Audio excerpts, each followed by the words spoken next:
안녕하세요, 아트미디 엔디지입니다. 이번 영상에서 소개해드릴 제품은 제나이저 HD660S2입니다.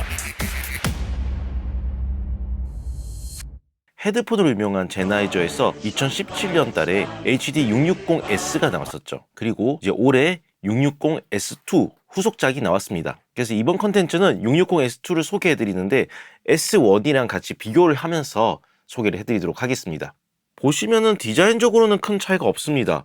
여기 나와 있는 HD660S 글자만 전작은 실버 색상이었고 이번에 나온 660S2가 골드 색상입니다. 구성품도 크게 달라진 게 없어요. 6.35 언밸런스드 케이블, 4.4 밸런스드 케이블, 그리고 6.35에서 3.5mm로 넘어가는 어댑터 이렇게만 들어있습니다. 스펙적으로도 HD660S에서 HD660S2로 넘어갈 때 임피던스가 150에서 300으로 바뀌었어요. 이건 좀 큰 차이긴 합니다. 그리고 주파수 대역이 HD660S가 9에서 41km, 그 다음에 HD660S2가 8에서 41km니까 정말 거의 차이가 없다고 보셔도 되죠. 1Hz 차이니까. 그래서 어차피 이 헤드폰들은 다른 설명은 필요 없을 것 같고 바로 사운드로 넘어가도록 하겠습니다. 사운드 테스트는 제 안테롭 아마리 헤드폰 앰프로 테스트를 했습니다. 안테롭 아마리 헤드폰 앰프 같은 경우는 이제 두 개가 있으니까 동시에 연결을 해서 번갈아 가면서 이제 들어봤습니다. 일단 두 제품 모두 훌륭하지만 확실히 차이가 좀 있습니다. 처음은 이제 악기 정의감 때문에 요즘 라틴 음악을 많이 듣고 있습니다. 그래서 라틴 음악하고 하이 프리퀀시 때 그 날카로움이나 이런 걸 좀 들어보고 싶어서 이제 락하고 메탈을 들어봤고요. 베이스 정보량은 힙합하고 EDM을 들어봤고, 그리고 국내 음악은 어떻게 들리는지 이제 K-팝도 당연히 들어봤습니다. 일단 제일 먼저 차이가 나는 거는 임피던스로 인한 이제 볼륨 차이입니다. 제 안테롭 아마리 헤드폰 앰프 두 개 다 동일한 임피던스로 세팅을 해놓고 둘 다 동시에 연결해서 들어보면은 확실히 HD660S2가 볼륨이 작아요. 그래서 좀 많이 키워서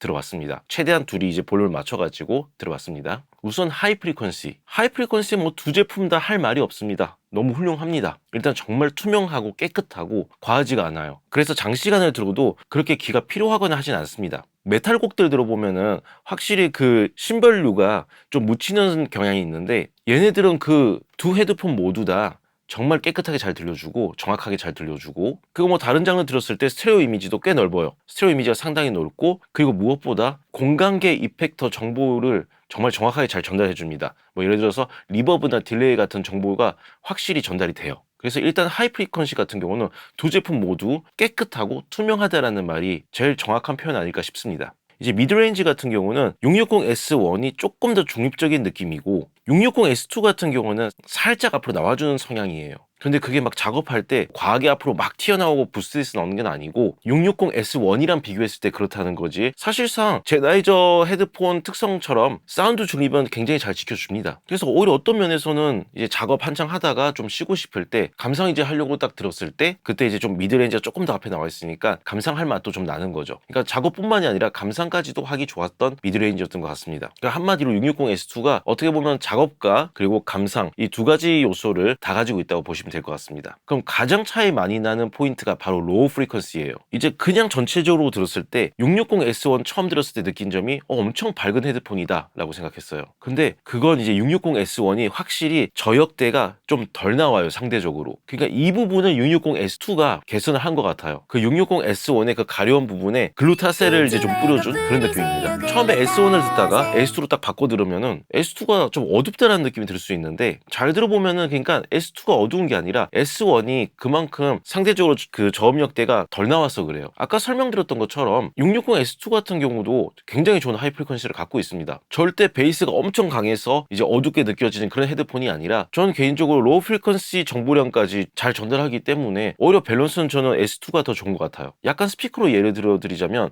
야마 HS5를 듣다가 아담 T5V로 넘어간 느낌이에요. 여기서 절대로 오해 안 하셨으면 좋겠는 게, 저는 야마 HS5가 아담 T5V보다 못하다는 뜻이 아니라, 솔직히 여러분 다 아시는 것처럼 HS5 같은 경우는 로우 프리퀀시 대역이 상대적으로 좀 뒤로 빠져 있어요. 그렇기 때문에 아담 T5V 뿐만이 아니라 다른 스피커로 들었을 때도 사실 야마 HS5가 굉장히 밝게 느껴지고 그 다음에 듣게 되는 스피커를 좀 어둡게 느껴지게 만들어줍니다. 왜냐면 갑자기 덜 들리던 로우 프리퀀시가 확 살아나니까 그렇게 느껴질 수밖에 없어요. 그리고 특히 660S2의 서브 베이스는 정말 훌륭합니다. 약간 개인적으로 생각했을 때는 좀 듣기 좋게 부스팅된 면은 경우는 있어요. 그렇다고 닥터드레 헤드폰처럼 이제 빵빵 나와준다 막 그런 뜻이 아니라 절대 작업 방해 요소가 되지 않을 만큼 나오는 겁니다. 그러니까 전 정말 660S2 같은 경우는 전 프리퀀시 대역대 표현력이 너무 좋은 것 같아요. 정말 좋은 헤드폰이라고 생각합니다. 다만 얘의 단점은 가격이 좀 사악합니다. 해외에서 599불이면 우리나라 들어오면 아마 대략 80만 원 정도 할 것 같은데 80만 원이면 그렇게 쉽게 접근할 수 있는 가격대는 아니죠. 그래도 퀄리티가 충분히 그 가격을 증명을 해줍니다. 그래서 충분히 그 돈 주고 살 가치는 있어요. 기회 되면 진짜 꼭 한번 들어보세요. 정말 좋습니다. 정말 이 제품 같은 경우는 프로 뮤지션들하고 그리고 오디오 애호가들 이 두 유저층을 모두 사로잡을 수 있는 헤드폰이라고 개인적으로 생각합니다. 어쨌든 결론적으로는 뭐 디자인이나 이런 거는 별 차이가 없지만 임피던스 한 150음 차이 나고 그리고 사운드적으로는 660S1 때의 아쉬운 부분을 660S2가 다 보완해주는 그런 느낌입니다. 저도 갖고 싶긴 해요. 어쨌든 꼭 기회 되면 들어보시길 바라면서 전 이만 페이드아웃 하도록 하겠습니다. 네, 감사합니다.